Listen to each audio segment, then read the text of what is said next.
बच्चों देखो, ज्ञान बढ़ाओ, पढ़ते जाओ, बढ़ते जाओ। शिक्षा दर्शन। जी हाँ, पढ़ाई के साथ मस्ती भी। यह शिक्षा विभाग राजस्थान सरकार द्वारा बच्चों को टीवी के माध्यम से पढ़ाई का अपना एक अनूठा रोचक कार्यक्रम है। डीडी राजस्थान के अलावा अन्य 13 नेटवर्क चैनल पर एक साथ प्रसारित किया जा रहा है, जिसका नाम है शिक्षा दर्शन। इसके अंतर्गत आप कक्षा 1 से 12 तक वीडियो के माध्यम से अध्ययन कर सकते हैं। इस कार्यक्रम से आपको घर बैठे 5 दिन सभी विषयों की विषय वस्तु अत्यंत रोचक तरीके से समझाई जाएगी तथा शनिवार को विभिन्न क्षेत्रों की जानकारी आपको दी जाएगी। यह 3.25 घंटे चलने वाला कार्यक्रम है। राजस्थान राज्य शैक्षिक अनुसंधान एवं प्रशिक्षण परिषद उदयपुर के तत्वावधान में तैयार किया गया है। यह कार्यक्रम इस प्रकार रहेगा: कक्षा 9 से 10 दोपहर 12:30 से 1:30 बजे तक, कक्षा 11 से 12 1:30 बजे से 2:30 बजे तक व कक्षा 1 से 8 तक का कार्यक्रम 3 बजे से 4:15 तक रहेगा। इस वीडियो से हम सीखेंगे 5 अंकों तक की संख्याओं के सांख्यिक नाम, स्थानीय मान और प्रसारित रूप।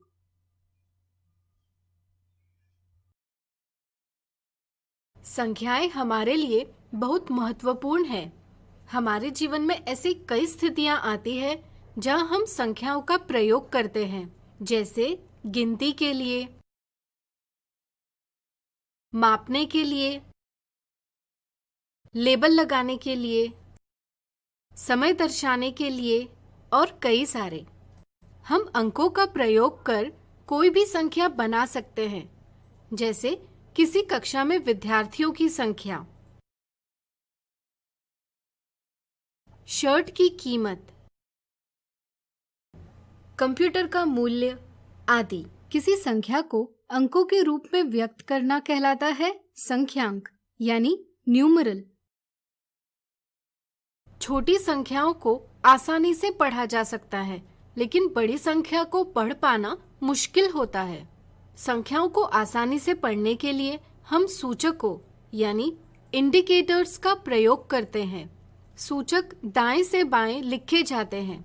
कुछ सूचक है इकाई यानी वंस, दहाई यानी टेंस, 100 यानी हंड्रेड्स, हजारों यानी थाउजेंड्स, 10,000 यानी 10,000s, जिन्हें व्यक्त किया जाता है बड़ी लिपि के अक्षर O, T, H, TH और TTH से। इस संख्या को शब्दों में व्यक्त किया जाता है 56,423। जब भी संख्यांकों को लिखा जाता है, साधारणतः इनको बिना सूचकों के लिखा जाता है। ऐसे में बड़ी संख्याओं को पढ़ने और लिखने में कठिनाई उत्पन्न होती है। इस कठिनाई को आसान बनाने के लिए अल्प विराम यानी कॉमा सहायता प्रदान करते हैं। अल्प विराम का प्रयोग हजारों को प्रदर्शित यानी मार्क करने के लिए किया जाता है। इसके लिए अल्प विराम दाएं से तीसरे अंक के बाद लगाया जाता है। अब इस संख्या को देखें। भले यह संख्या बनी हो 5, 6, 4, 2 और 3 इन अंकों के प्रयोग से, लेकिन हर एक अंक का मान अलग अलग है।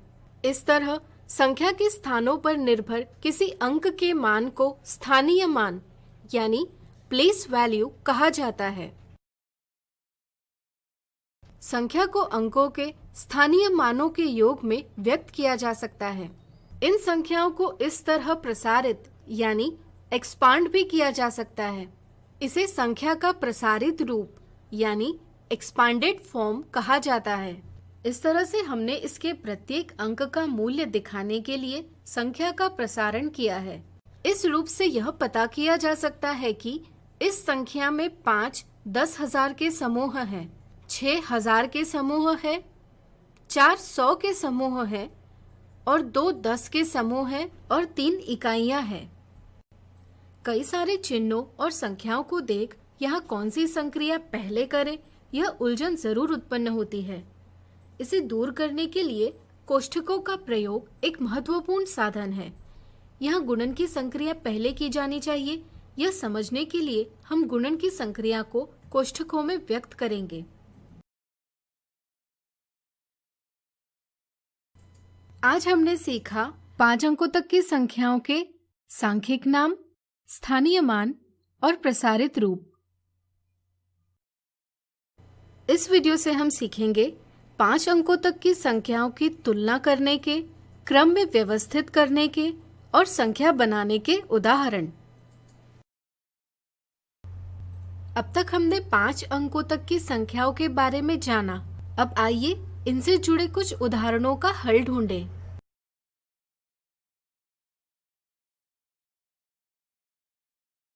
उदाहरण, यह अनिल की दुकान है। यहाँ मिठाइयों के कुछ डिब्बे हैं जिन्हें अनिल को किसी क्रम में व्यवस्थित यानी अरेंज करना है, लेकिन वह उलझन में है। इन्हें व्यवस्थित कैसे करें? क्या आप उसकी सहायता कर पाएंगे? यहाँ मिठाइयों के बक्सों का मूल्य यानी कॉस्ट अलग अलग है। इनके मूल्यों की तुलना यानी कंपैरिजन कर इन्हें व्यवस्थित किया जा सकता है। सबसे पहले हम जानेंगे कौन सी संख्या कितने अंकों से बनी है। जितने कम अंक उतनी छोटी संख्या, यानी कि 75 सबसे छोटी संख्या है। इसलिए हम 75 रुपए कीमत के सभी डिब्बे सबसे नीचे रखेंगे।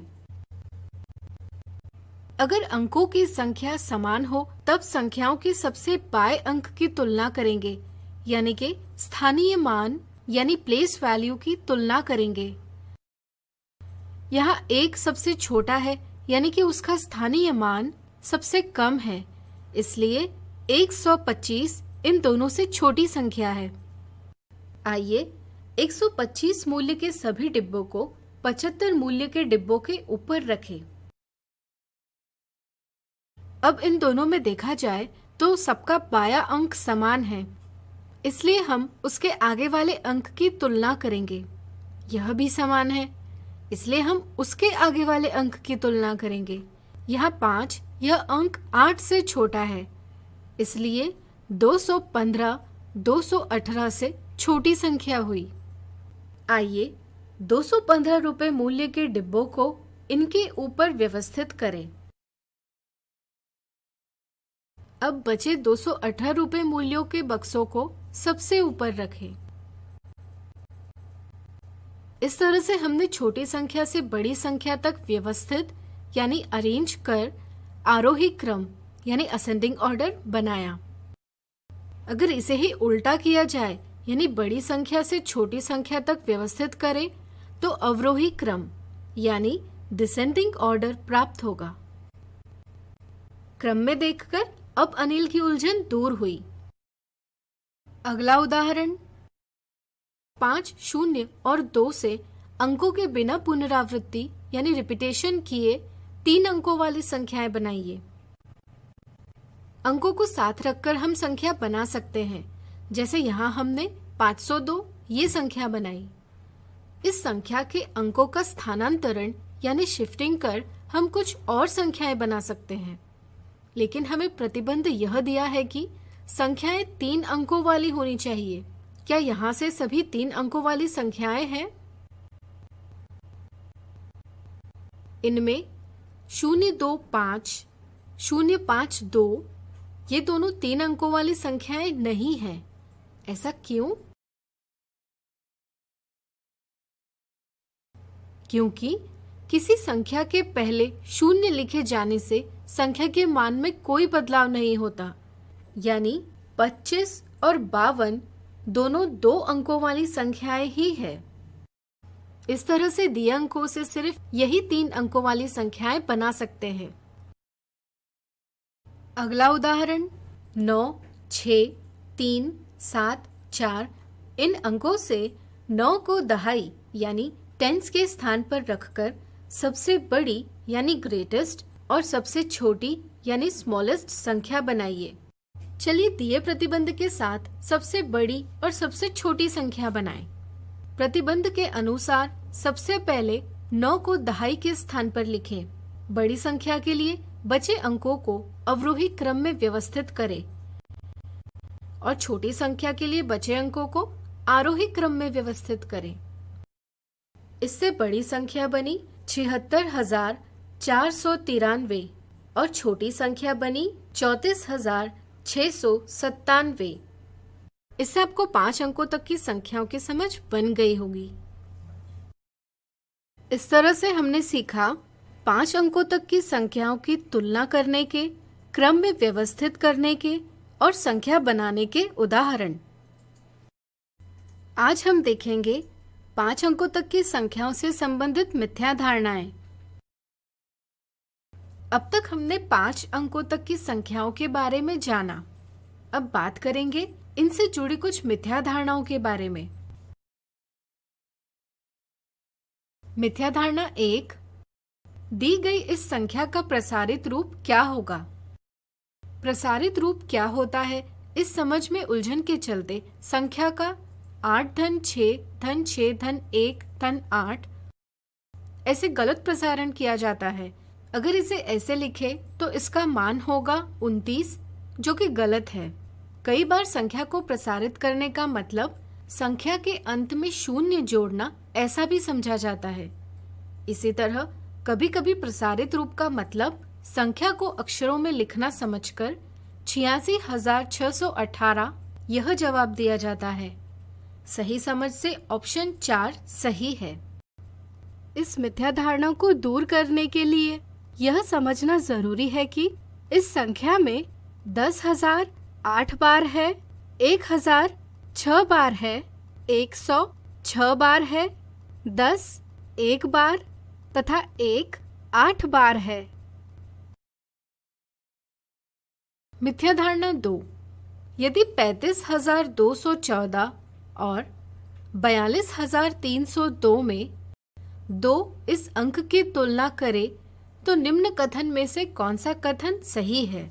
सांख्यिक मान को न समझने के कारण 100 के स्थान के 2 को इकाई के स्थान के 2 के बराबर समझा जाता है। यह गलत समझ है। कभी कभी यह पता होता है कि इन दोनों संख्याओं में 2 अलग अलग है, लेकिन इसके पीछे का कारण नहीं पता होता। सही समझ यह है कि इन दोनों संख्याओं में 2 के सांख्यिक मान अलग अलग है, इसलिए इन दोनों में 2 अलग है। मिथ्या धारणा 3, 2, 3, 5 और 0 से बनाई सबसे छोटी 4 अंकों वाली संख्या कौन सी है? 0 जब संख्या के पहले लिखा जाता है तो संख्या के मान में कोई बदलाव नहीं होता, इसलिए 0, 2, 3, 5 यह संख्या 235 ही है, जो कि 3 अंकों वाली संख्या है। कई बार बिना समझे 4 अंक देखकर और सबसे छोटा 0 होने के कारण ऑप्शन 1 जवाब दिया जाता है। यह गलत समझ है। 4 अंकों वाली सबसे छोटी संख्या लिखने के लिए 2, 3, 5 को तो आरोही क्रम में लिखा जाता है, लेकिन 0 को कहाँ लिखे यह न समझने के कारण 0 को 5 के बाद लिखा जाता है। इससे ऑप्शन दूसरा यह गलत जवाब प्राप्त होता है। सही समझ यह है कि 0 से संख्या की शुरुआत नहीं की जा सकती, इसलिए इसे सबसे छोटी शून्यतर संख्या के बाद लिखा जाना चाहिए। इस समझ से सही जवाब प्राप्त होता है 2035। तो आज हमने देखा 5 अंकों तक की संख्याओं से संबंधित मिथ्या धारणाएं। इस तरह से अब आपकी 5 अंकों वाली संख्याओं से जुड़ी मिथ्या धारणाएं दूर हुई होगी। आज हम सीखेंगे परिमेय संख्याएं। आप जानते ही होंगे कि गिनती करने के लिए प्रयोग की जाने वाली संख्याएं 1, 2, 3 इत्यादि प्राकृत संख्याएं यानी नेचुरल नंबर्स कहलाती है, जिन्हें हम n से निरूपित करते हैं। प्राकृत संख्याओं में शून्य को सम्मिलित करने से बनने वाला समूह कहलाता है पूर्ण संख्याएं यानी होल नंबर्स, जिन्हें हम w इस अक्षर से निरूपित करते हैं। पूर्ण संख्याओं के साथ ऋणात्मक संख्याएं सम्मिलित की जाए तो बनने वाला समूह कहलाता है पूर्णांक यानी इंटीजर्स। हम पूर्णांक को z इस अक्षर से निरूपित करते हैं। Z यह अक्षर जर्मन भाषा के ज़ालिन इस शब्द से लिया गया है जिसका अभिप्राय पूर्णांक से है।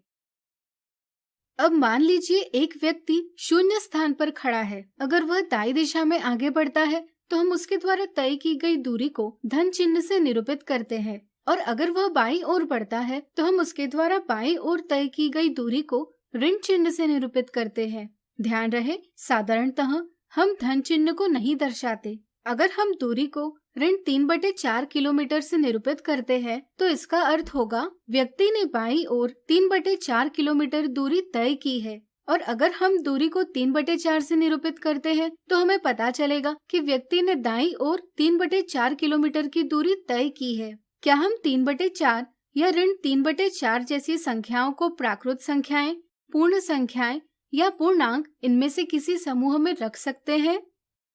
नहीं, हम नहीं रख सकते, क्योंकि इन समूहों में ऐसी संख्याओं के लिए कोई भी स्थान नहीं है। इसलिए हमें संख्याओं का और भी बड़ा समूह बनाना आवश्यक हो जाता है, जिसे हम परिमेय संख्याएं यानी रैशनल नंबर्स के नाम से जानते हैं। ऐसी संख्याएं जिन्हें हम p/q के रूप में व्यक्त करते हैं, जहां p और q पूर्णांक है और q शून्य नहीं है, कहलाती है परिमेय संख्याएं। 3/4, ऋण 3/4 के अलावा परिमेय संख्याओं के कुछ और उदाहरण है 5/6, ऋण 7/3, ऋण 13/6 इत्यादि। ध्यान रहे, एक पूर्णांक भी परिमेय संख्या ही होती है। क्या आप इसका कारण बता पाएंगे? सोचिए। बिल्कुल सही, क्योंकि हम किसी भी पूर्णांक का हर एक लिख सकते हैं, जिससे इसे p/q के रूप में निरूपित किया जा सकता है, जहां p और q दोनों पूर्णांक भी है और q शून्य नहीं है। अब चलिए परिमेय शब्द की उत्पत्ति की बात करें। परिमेय यानी रैशनल शब्द की उत्पत्ति रेशियो यानी अनुपात से होती है। जैसे 2:5 यह एक अनुपात है। इसी को हम भाग के रूप में 2/5 भी लिख सकते हैं, जिससे यह p/q के रूप में दर्शाया जा सकता है। इसी के साथ हम यह भी समझ सकते हैं कि परिमेय संख्याएं दो पूर्णांकों का भागफल यानी कोशेंट भी है। इसलिए हम परिमेय संख्याओं के समूह को q से व्यक्त करते हैं। क्या 1.3 एक परिमेय संख्या है? सोचिए। सही सोचा, चूंकि हम 1.3 को 13/10 इस प्रकार व्यक्त कर सकते हैं, इसलिए 1.3 भी एक परिमेय संख्या है। इसी तरह 0.33333 भी एक परिमेय संख्या है, क्योंकि इसे हम 1/3 के रूप में व्यक्त कर सकते हैं। क्या आप जानते हैं कि ऐसी भी कुछ संख्याएं होती है जिन्हें हम p/q के रूप में नहीं लिख पाते? जैसे अगर हम किसी भी वृत्त की परिधि यानी सर्कमफरेंस ऑफ सर्कल को उसके व्यास यानी डायमीटर से भाग देंगे तो हमें संख्या प्राप्त होती है 3.14159265359 इत्यादि। यह संख्या जानी जाती है प्रसिद्ध चिन्ह पाई से। इस संख्या को हम किसी भी प्रकार से p/q के रूप में नहीं लिख सकते, इसलिए यह एक परिमेय संख्या नहीं है। चलिए परिमेय संख्याओं के बारे में कुछ और महत्वपूर्ण बातों को जानें। किसी परिमेय संख्या p/q में p कहलाता है अंश और q कहलाता है हर। जब अंश p और हर q दोनों धनात्मक या दोनों ऋणात्मक हो तब परिमेय संख्या कहलाती है धनात्मक परिमेय संख्या। जैसे 2/5 एक धनात्मक परिमेय संख्या है। इसी तरह ऋण 2/5 भी एक धनात्मक परिमेय संख्या है, क्योंकि ऋण 2/5 को हम ऋण 2 विभाजित ऋण 5 लिख सकते हैं और किन्हीं दो ऋणात्मक संख्याओं का विभाजन धनात्मक होता है। इसलिए ऋण 2/5 बराबर 2/5। इसलिए हम कहते हैं कि ऋण 2/5 भी एक धनात्मक परिमेय संख्या है। अगर किसी परिमेय संख्या का अंश ऋणात्मक पूर्णांक हो और हर धनात्मक पूर्णांक हो, या अगर किसी परिमेय संख्या का अंश धनात्मक पूर्णांक हो और हर ऋणात्मक पूर्णांक हो, तो ऐसी संख्या एक ऋणात्मक परिमेय संख्या कहलाती है। संक्षेप में, किसी परिमेय संख्या के अंश और हर दोनों में से कोई एक ऋणात्मक पूर्णांक हो तो ऐसी संख्या एक ऋणात्मक परिमेय संख्या कहलाती है। क्या परिमेय संख्या p/q में q बराबर 0 हो सकता है? सोचिए। बिल्कुल सही। जब q बराबर 0 होगा तब संख्या का मान प्राप्त नहीं किया जा सकता, या हम कहेंगे कि संख्या परिभाषित नहीं की जा सकती। इसलिए किसी भी परिमेय संख्या का हर 0 नहीं हो सकता, यानी कि q का मान 0 नहीं हो सकता। किसी भी परिमेय संख्या को हम बराबर मान वाली दूसरी परिमेय संख्या में परिवर्तित कर सकते हैं। क्या आप बता सकते हैं यह हम कैसे करेंगे? विचार करें।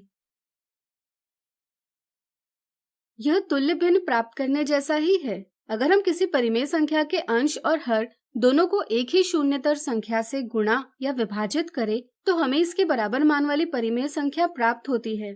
ऐसी परिमेय संख्याएं जिनका मान बराबर हो एक दूसरे की समतुल्य यानी इक्विवेलेंट या तुल्य कही जाती है। इस तरह से अब आप परिमेय संख्याएं क्या होती है और इनकी तुल्य कैसे प्राप्त करते हैं यह जान गए होंगे। तो आज हमने सीखा परिमेय संख्याएं। अगले वीडियो में इनके उदाहरणों को हल करेंगे। आज हम देखेंगे परिमेय संख्याओं के उदाहरण।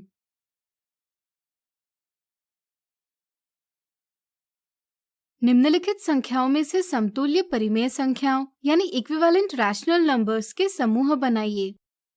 दी संख्याओं में समतुल्य परिमेय संख्या पता करने का सबसे आसान तरीका है कि हम इन्हें इनके मानक रूप यानी स्टैंडर्ड फॉर्म में व्यक्त करें, जैसे हम भिन्नों को उनके सरलतम रूप में करते हैं। जैसे यहाँ 9/15 के अंश और हर का मस यानी HCF है 3। अगर हम 9 और 15 दोनों को मस 3 से विभाजित करें तो हमें परिमेय संख्या 9/15 का सरलतम रूप प्राप्त होगा 3/5। इसी तरह अगर हम 6/4 के अंश 6 और हर 4 को इनके मस 2 से विभाजित करें तो हमें 6/4 का सरलतम रूप प्राप्त होगा 3/2। 3/5 के अंश और हर में 1 के अलावा कोई और गुणनखंड उभयनिष्ठ नहीं है, इसलिए इनका मस है 1, यानी कि यह परिमेय संख्या अपने सरलतम रूप में है। 9/6 के अंश और हर का मस है 3। अगर हम 9/6 के अंश 9 और हर 6 को इनके मस 3 से विभाजित करें तो हमें 9/6 का सरलतम रूप प्राप्त होगा 3/2। सरलतम रूपों को देखकर अब यह कहा जा सकता है कि 9/15 बराबर 3/5 और 6/4 बराबर 9/6।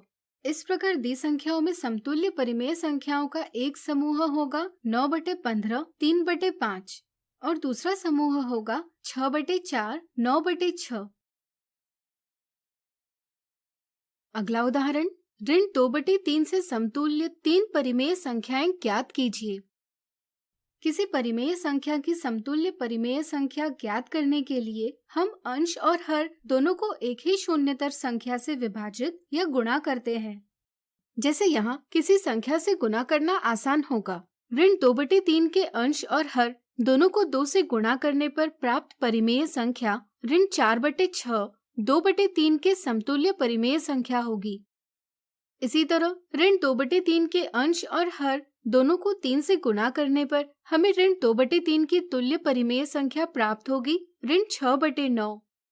हम ऋण 2/3 के अंश और हर दोनों को ऋण 4 से भी गुणा कर सकते हैं। इससे हमें ऋण 2/3 बराबर 8/12 प्राप्त होगा और इसका हर धनात्मक पूर्णांक करने के लिए हम इसके अंश और हर दोनों को ऋण 1 से गुणा करेंगे।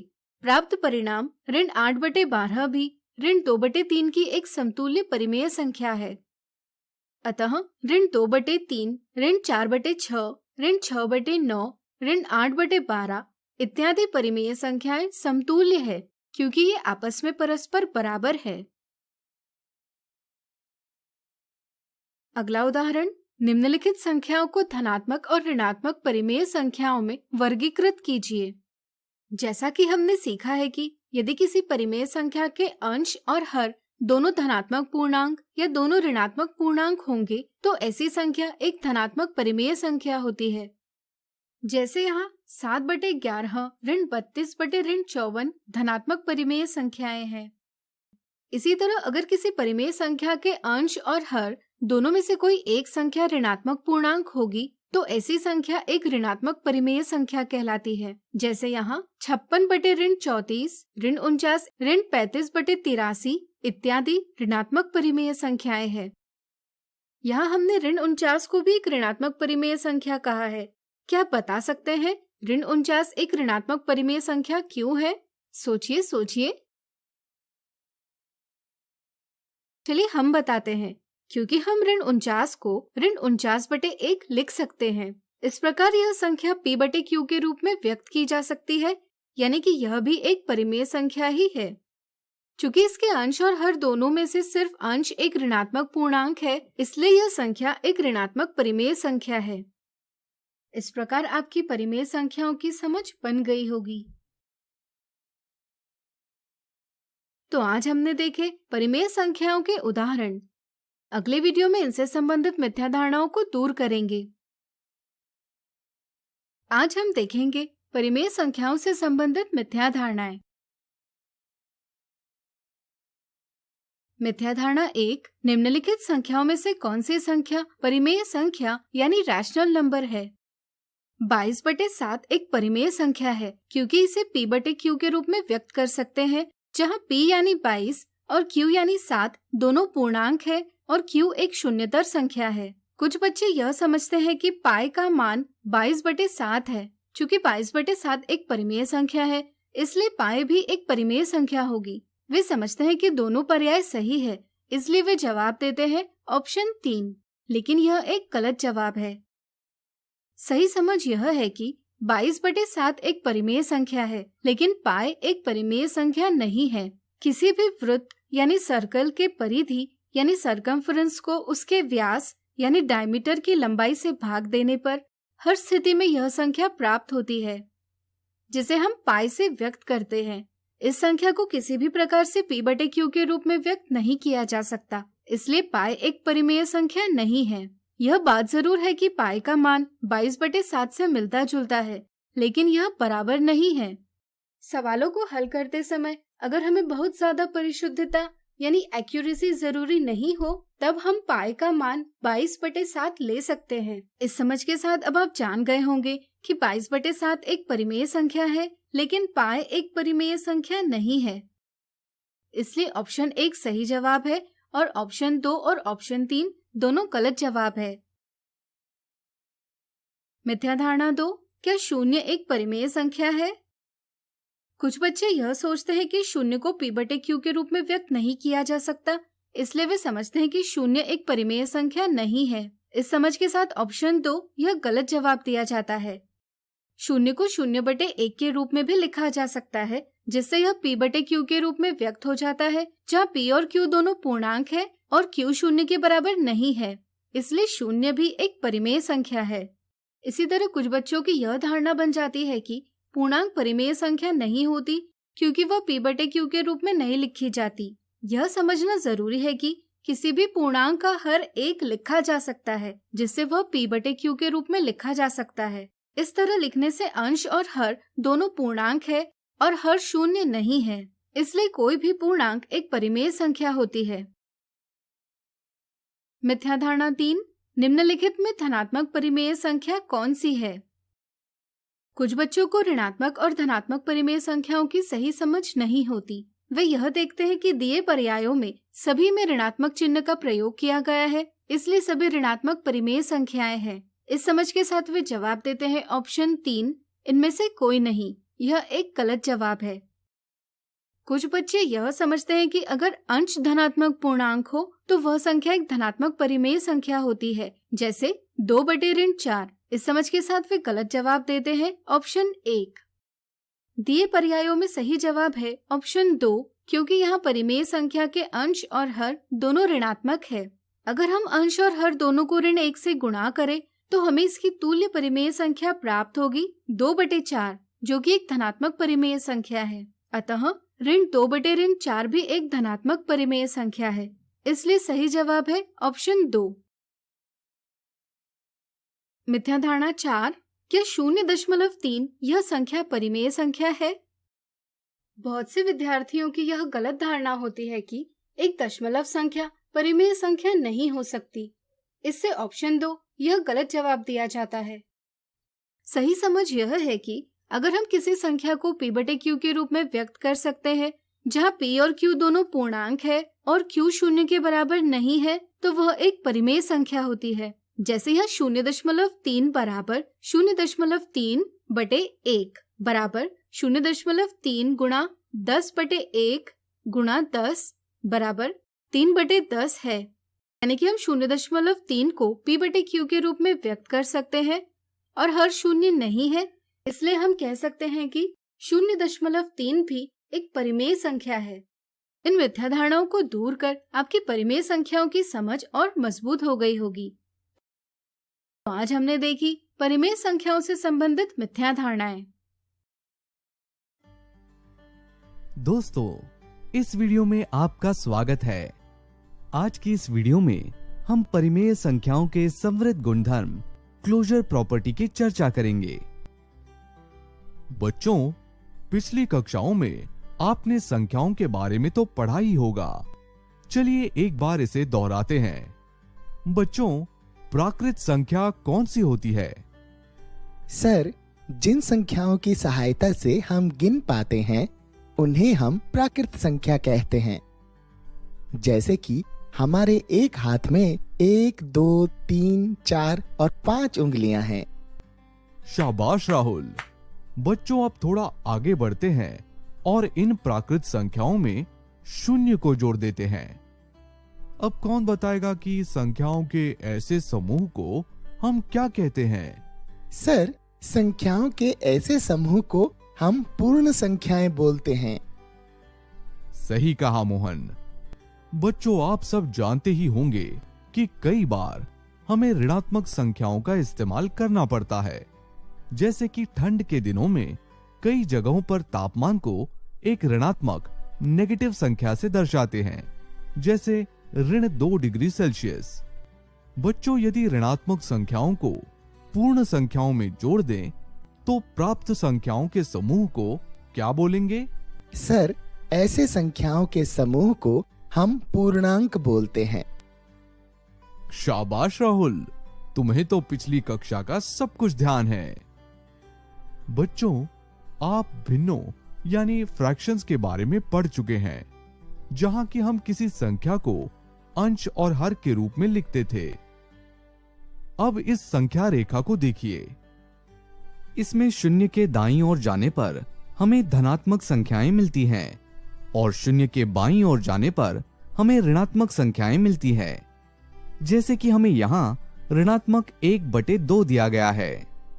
आप सब यहां पर देख सकते हैं कि ये ना तो पूर्णांक है ना तो भिन्न है, क्योंकि भिन्न होने के लिए अंश और हर का धनात्मक होना जरूरी है। तो ये कैसी संख्या है?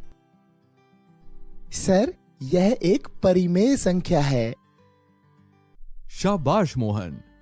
बच्चों, अब परिमेय संख्या की परिभाषा बताओ। सर, परिमेय संख्याएं वो संख्याएं हैं जिन्हें हम P/Q के रूप में लिख सकते हैं, जहां की P और Q एक पूर्णांक हैं और Q 0 के बराबर नहीं होता। सर, Q 0 के बराबर क्यों नहीं हो सकता? मोहन, यदि मैं तुमसे 8/2 का मान पूछूं तो तुम क्या करोगे? सर, मैं एक ऐसी संख्या ढूंढूंगा जो कि 2 से गुना करने पर मुझे 8 दे, और ऐसी संख्या है 4। शाबाश मोहन। अब 8/0 का मान ज्ञात करो। सर, यह तो हो ही नहीं सकता। मुझे ऐसी कोई संख्या ही नहीं मिल रही जो कि 0 से गुना करने पर मुझे 8 दे। सही कहा मोहन। और ऐसी संख्या को हम अपरिभाषित या नॉट डिफाइंड कहते हैं। सर, मैं समझ गया। बच्चों, आपने पिछली कक्षा में समृद्ध गुणधर्म के बारे में पढ़ा ही है, तो बताइए कि समृद्ध गुणधर्म क्या होता है? जब कभी हम किसी समुच्चय यानी सेट के संख्याओं पर किसी संक्रिया का उपयोग करते हैं और प्राप्त फल भी उसी समुच्चय के अंदर आता है, तो हम उस समुच्चय को उस संक्रिया के लिए समृद्ध मानते हैं। शाबाश राहुल। बच्चों, अब इन पूर्णांकों का जोड़ करके देखिए। क्या इन्हें जोड़ने पर हमें पूर्णांक मिल रहे हैं? आप भी वीडियो को रोककर सोच सकते हैं।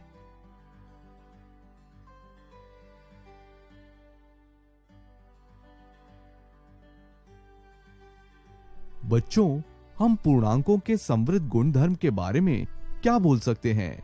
सर, पूर्णांक योग के अंतर्गत समृद्ध हैं, क्योंकि 2 पूर्णांकों को जोड़ने पर हर बार हमें पूर्णांक ही मिलेगा। शाबाश मोहन। क्या इसी तरह परिमेय संख्याएं योग के अंतर्गत समृद्ध हैं? चलो इसकी जांच करते हैं। हम दो परिमेय संख्याएं लेते हैं। 1/4 और 2/3 को जोड़ने पर हमें क्या मिलेगा? आप भी इस सवाल को हल करिए।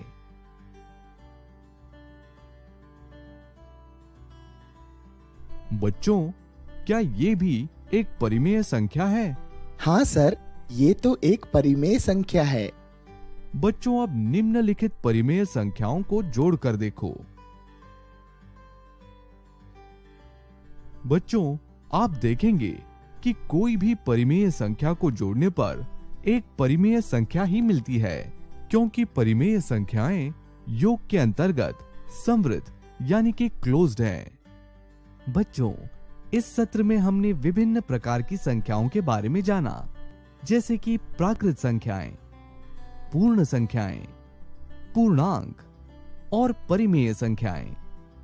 और परिमेय संख्याओं के जोड़ के अंतर्गत समृद्ध गुणधर्म की जांच भी की। अगली वीडियो में हम व्यवकलन तथा गुणन पर समृद्ध गुणधर्म की चर्चा करेंगे। इस सत्र में इतना ही। मिलते हैं अगले सत्र में। धन्यवाद।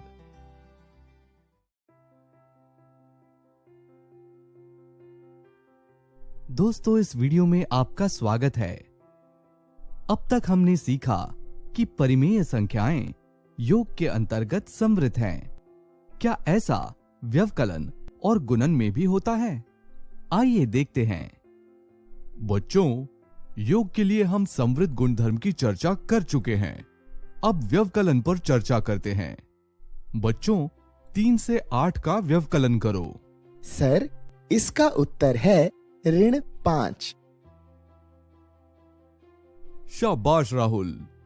बच्चों, अब इस सारणी को देखिए। यहां पर 3 और 8 तो प्राकृत संख्याएं हैं, पर इनके व्यवकलन से प्राप्त उत्तर एक प्राकृत संख्या नहीं है। बच्चों, आप इस सारणी को देखकर कह सकते हैं कि 2 प्राकृत संख्याओं को घटाने पर जरूरी नहीं कि एक प्राकृत संख्या मिले। सर, इसका मतलब कि प्राकृत संख्याएं व्यवकलन के अंतर्गत समृद्ध नहीं हैं। हाँ मोहन, क्या तुम इसी तरह पूर्ण संख्याएं और पूर्णांक के बारे में बता सकते हो? हाँ सर, पूर्ण संख्याएं भी व्यवकलन के अंतर्गत समृद्ध नहीं हैं। शाबाश मोहन, तुमने सही जवाब दिया। और बच्चों, आपको याद भी होगा कि आपने पिछली कक्षा में पढ़ा था कि पूर्णांक व्यवकलन के अंतर्गत समृद्ध है। सर, क्या ऐसा परिमेय संख्याओं के साथ भी होगा? चलो देखते हैं। चलो अब कोई 2 परिमेय संख्याएं लेते हैं, जैसे कि 5/2 और 2/5। इनका व्यवकलन करके उत्तर बताओ।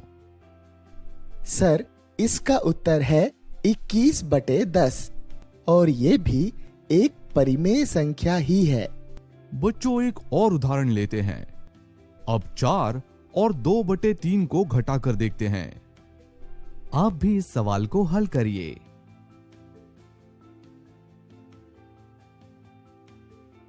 बच्चों, क्या आपका भी उत्तर 10/3 आया, जो कि एक परिमेय संख्या है? बच्चों, अब इन संख्याओं को घटाकर देखिए। क्या प्राप्त परिणाम एक परिमेय संख्या ही है? आप भी इस सवाल को हल करिए।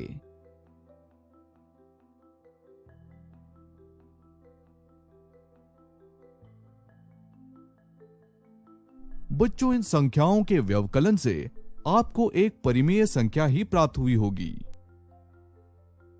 क्योंकि परिमेय संख्याएं व्यवकलन के अंतर्गत समृद्ध है। आप ऐसा अन्य परिमेय संख्याओं के लिए भी करके देख सकते हैं। बच्चों, अब गुणन के लिए हम समृद्ध गुणधर्म की चर्चा करते हैं। अब हम 2 परिमेय संख्याएं लेते हैं। 2/7 और 3/5 का गुणन करने पर क्या प्राप्त होगा? सर, हमें 6/35 प्राप्त होगा और यह भी एक परिमेय संख्या है। बच्चों, क्या ऋण 1/3 और 2/5 का गुणन करने पर भी परिमेय संख्या ही प्राप्त होगी? हाँ सर, इस बार भी हमें एक परिमेय संख्या ही प्राप्त हुई। बच्चों, इन संख्याओं का गुणन करके देखिए। आप भी इस सवाल को हल करिए।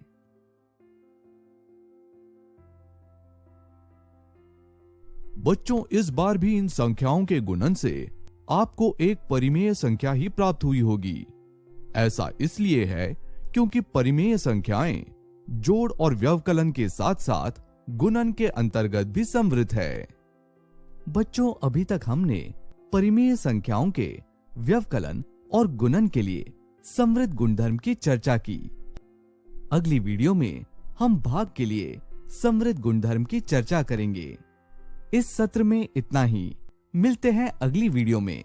धन्यवाद।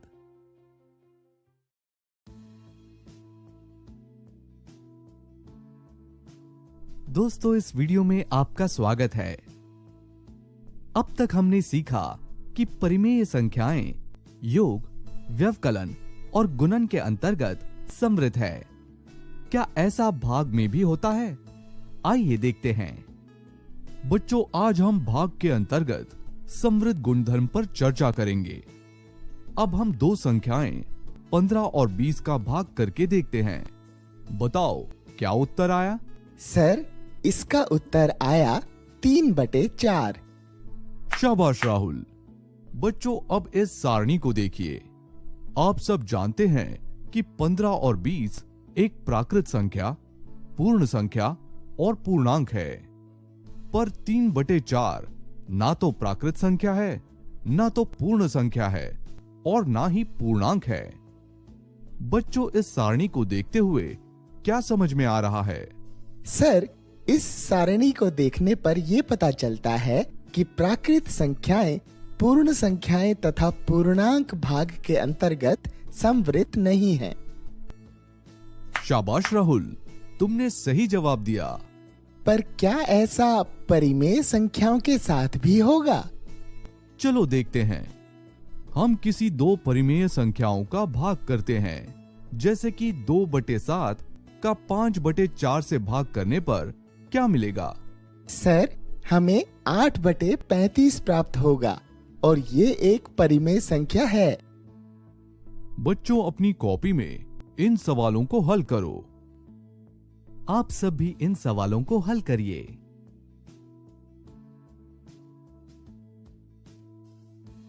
आशा करते हैं कि आपका उत्तर एक परिमेय संख्या आई होगी। बच्चों, इन उदाहरणों से आपको भाग के अंतर्गत समृद्ध गुणधर्म के विषय में क्या पता चला? सर, जब भी दो परिमेय संख्याओं का भाग हुआ, हमें उत्तर में हमेशा एक परिमेय संख्या ही मिली। इसीलिए हम ये कह सकते हैं कि परिमेय संख्याएं भाग के अंतर्गत समवृत्त हैं। नहीं मोहन, ऐसा नहीं है। मैं समझाता हूँ।